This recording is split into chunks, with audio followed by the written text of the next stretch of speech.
It's the classic Hallmark Christmas tale of a single American woman who somehow finds herself mixed up with the royal family of a made-up country in Europe where everyone speaks English. Really? Yes, it's one of those movies. This is 2015's Crown for Christmas.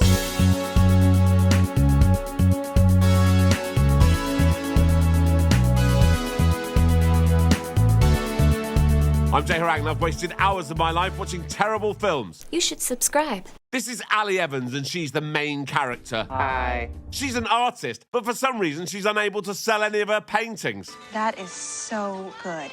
You have to start showing your work again. I'm not ready. She lives with her brother and sister in this apartment. And oh no, they're behind on their bills. But that's not a problem apparently, because they're the Evans. We're the Evans.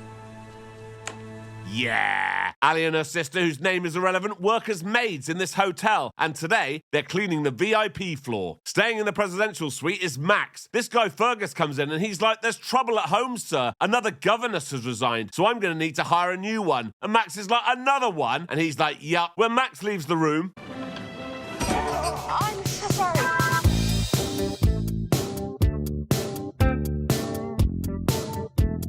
But there's no time for that, as Ali's boss doesn't allow the staff to speak to the guests. Ali's also running behind schedule because her sister stitched her up and left early, and her boss isn't having that. I'm firing you and your sister.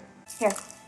Someone left a watch on the dresser. That's nice of her, and it hasn't gone unnoticed by Fergus. So when Ali gets home, he shows up at her apartment. He's like, "Hi, I'm Fergus. I wonder what made-up European country he's supposed to be from." Winshire.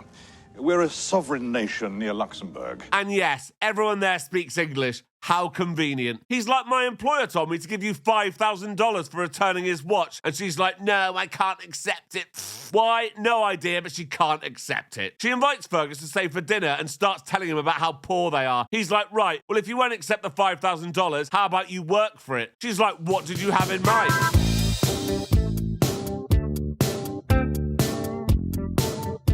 No, not that. Oh. He asked her to be his employer's new governess in Winshire. She's like, "I'm not going to a fictional European country with a total stranger to look after a child, especially not at Christmas." But then within seconds, she's decided she's going to do it. Really? Really? So here we are in Winshire. When they drive up to the house, she's like, "What's this, a castle?" And he's like, "Yes, your new boss is King Maximilian III of Winshire, and you'll be looking after his horrible daughter, Princess Theodora." And you're just telling me this now? Yes. So now it's time to meet the staff at the castle. The cook, Mrs. Claiborne, is nice, but the housekeeper, Miss Wick, is like, "Oh no, a ghastly American." Miss Wick shows Ali to her room and it's huge. She looks out the window and sees the king arriving. Oh look, it's the guy from the hotel. Oh. That little shit was Princess Theodora, and this is Chancellor Riggs. The king's like, "Fergus, who is that woman?" And he's like, "That's the new governess, I hired her." Then the Chancellor comes in. I don't need to remind you that your popularity is down. His solution? To announce the king's engagement at the Christmas ball. Now, I'm not sure what the constitutional arrangements are in Winshire, but I don't see why the Chancellor is getting involved in the king's personal life. But anyway, more on that later. The king's like, "I'm not ready to get married again." His wife's dead, by the way. Up in Ali's room, she's found a toy snake in her drawer. Must be one of Theodora's hilarious practical jokes. Like this one, where she knocks on the door and hides. When Ali finds her, she's like, "Come on, let's be friends." And Theodora's like, "Only if you kick this Christmas decoration through that door." And she's like, "Okay." Yes! Ow! Oh no, it's hit the king. The Chancellor's like, "What is the meaning of this?" And she's like, "Sorry." The king's like, "Okay, we need to have a chat." So they go into his study. Ali's like, "Sorry about that earlier, I'm an idiot." Yes, I believe that's quite apparent. Ooh. But the king's like, "Don't worry about that. My daughter's really badly behaved. It's my fault I'm a rubbish dad because I'm more interested in my king business." On her way back to her room, she asks Fergus what the deal is with the Chancellor. And he's like, "Oh, he's the king's advisor." And yeah, he's a knob. When she gets to her room, she calls her brother and sister, whose names are irrelevant. And they've Googled the king. They're like, "Oh, wow, he's so good looking." And Ali's like, "Yeah, but I've got no chance because I hit him with a Christmas ornament." Later, Ali goes into the stables and starts talking to a horse. The king walks in and he's like, "Oh, I talk to horses too." So now he wants to shag her. The next morning, Mrs. Claiborne comes in with Ali's breakfast and tells her how before he was king, Max was fun. But then his wife and dad died, so now he's boring and has no time for Theodora. Ali's decided it's time to make an effort with Theodora, so she starts calling her Teddy and tells her she always wanted to be an artist. Then why didn't you? weren't good enough. Obviously. Then Ali takes her to the greenhouse to play with worms. How old are you? How old do you think I am? 60. Ali knows Theodora's had a tough life so far, so she tells her all about how when things get tough for her, her brother and sister, whose names are irrelevant, they all join hands and say, "We're the Evans." It makes us feel like we can get through anything. Yeah. Right, so now Ali and Theodora are friends. The next 20 minutes of the film are Ali and the King flirting from a distance. Every time they talk, the Chancellor or Miss Wick come in and say, "What is the meaning of this?" And she's like, "Sorry." The Chancellor's noticed the flirting, so he reminds the King he needs to marry Lady Celia of Luxembourg immediately. And the King's like, "No, sorry, I'm not into that." Meanwhile, Fergus is downstairs telling the rest of the staff how he shagged Ali in New York. I had more than one portion of that. Later, the King asks Ali to go horse riding with her at night so they can go and look at this green screen, a bit like the one in her room. When they get back, he tries to kiss her, but she's like, "No, I can't, you're the King." But this attention has made Ali so happy, it's inspired her to start drawing again.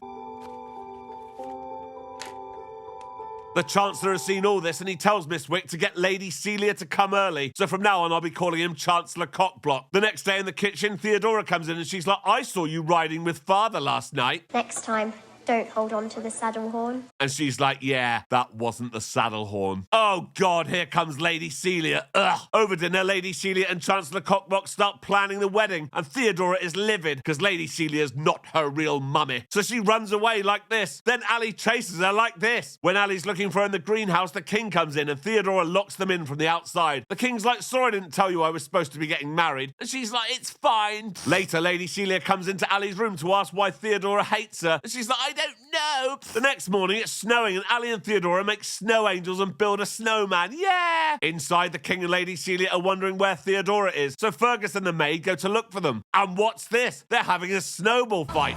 Oh, you cheeky little monkey. So Fergus joins in, and so do Mrs. Claiborne and all the other non-speaking extras who work at the castle. Miss Wick comes out and she's like, "What is the meaning of this?" But they throw snow at her. Ha! But oh no, they've been caught. Oh no! Chancellor Cockblock comes out and he's like, "What is the meaning of this?" But the King joins in. And this hasn't gone down too well with Chancellor Cockblock or Lady Celia. So later, Chancellor Cockblock tells Theodora that she's going to be sent to a boarding school, and she cries. The next day is Christmas Eve, so it's time for the ball. Chancellor Cockblock gives the King a ring and tells him to propose to Lady Celia. But he's like, "Whatever, I might do it later," and leaves the ring in his study. While Ali is helping Theodora get dressed for the ball, Theodora tells Ali that she wants her to be her new mummy because she makes Daddy happy. But she's like, "Oh, I don't know." When the King comes in, he invites Ali to the ball too. And she's like, "Thanks." And ooh, it's time for the ball now, and all the guests arrive. Mrs. Claiborne gives Ali the dress she wore last time she went to a ball with a handsome man. We were far too young, I'm afraid. He was in the army and... Yeah, don't care. Obviously it was Fergus. I had more than one portion of that. Back downstairs, where every man on the dance floor is over 40 with a ponytail, it's time for Ali to make her entrance. Miss Alison Evans of Brooklyn. That song doesn't actually play, but it feels like it should. Everyone thinks Ali looks amazing, especially the King. If you only knew what I'm gonna do to you. The King asks Ali to dance and everyone's loving it, apart from Chancellor Cockblock and Lady Celia. And oh no, the engagement ring has gone missing. Obviously Theodora stole it, but Lady Celia and Chancellor Cockblock accuse Ali because she's a ghastly American. So she leaves. You'd be running out of here as fast as 2 feet could carry you. Despite Theodora admitting to stealing the ring, Ali decides she can't stay in the castle anymore because there are too many people in Chancellor Cockblock's We Hate Ali club. The King goes back down to the ball and tells the guests that he won't be marrying Lady Celia. Good. Chancellor Cockblock's like, "What is the meaning of this?" And he's like, "It's not happening. Grow up." On the other hand, Theodora's like a pig in shit. She's like, "I love you, Daddy." Ali has left the castle and gone to this hotel, but she's left all the staff Christmas presents. They're pictures she drew of them. Yeah. Yeah.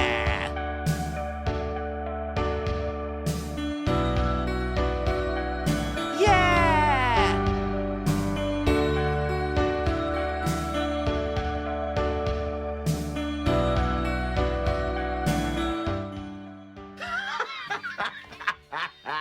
Anyway, then yeah, we all know what happens. The King rides his horse to the hotel and tells Ali he wants to marry her. And she's like, "This has been such a nice Christmas." And then they kiss. And that's the end of the film. So until next time, thank you for watching this video. Please like and subscribe, and please consider joining my Patreon. There's a link in the description. Thank you.